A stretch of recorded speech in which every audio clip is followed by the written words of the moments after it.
Enrique Bueno lives in Middlesex and doesn't have high-speed internet at his house, and he says it gets in the way of running his international business. He asks, when can we have high-speed internet at our house? And what hope is there for other remote rural areas when folks 4 miles from the State House cannot have it?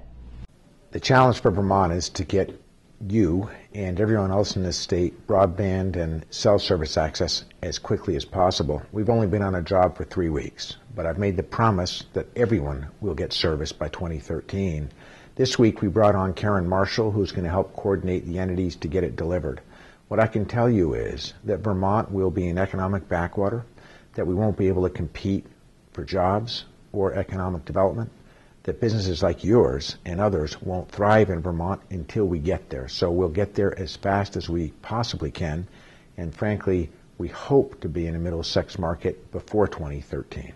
Sean Patrick Kelly of Cavendish is also asking about Connect Vermont. He says, how will you go about expanding cell phone towers in Vermont? Will there be any state funding? And are you going to make the Act 250 permitting process less strict? We have to accept that when our permits process was put in place, we never envisioned having to have high-speed cell service and broadband across the state.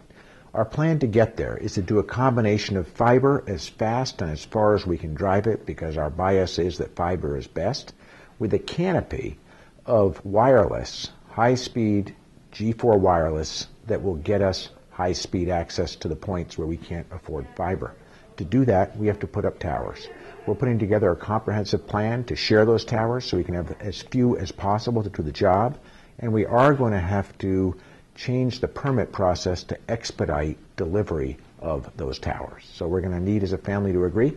We've got to do things differently to get this job done, and we will be proposing changes to expedite that process. Rod Sigerson of Rutland is asking about a phrase the governor used in his budget address. He says, what does the term unanticipated receipts mean? If we don't anticipate receiving it, then how can it save us any money? First of all, my apologies for speaking in government mumbo-jumbo. I try not to do that. Unanticipated receipts simply mean that we took in $27 million in this fiscal year that we didn't anticipate. Most of that came for 2 reasons which are not predictable in the future. The first was higher than expected estate taxes. Obviously, you don't know when wealthy people are going to pass away. We happen to have some that did so that we didn't expect.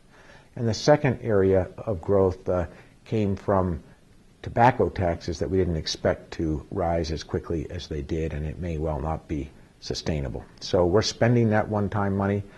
We don't want to over-rely on that source of revenue because it's not there next year. So we're being cautious and prudent, but all it means is money we didn't expect to the tune of $27 million that we're going to use instead of making cuts.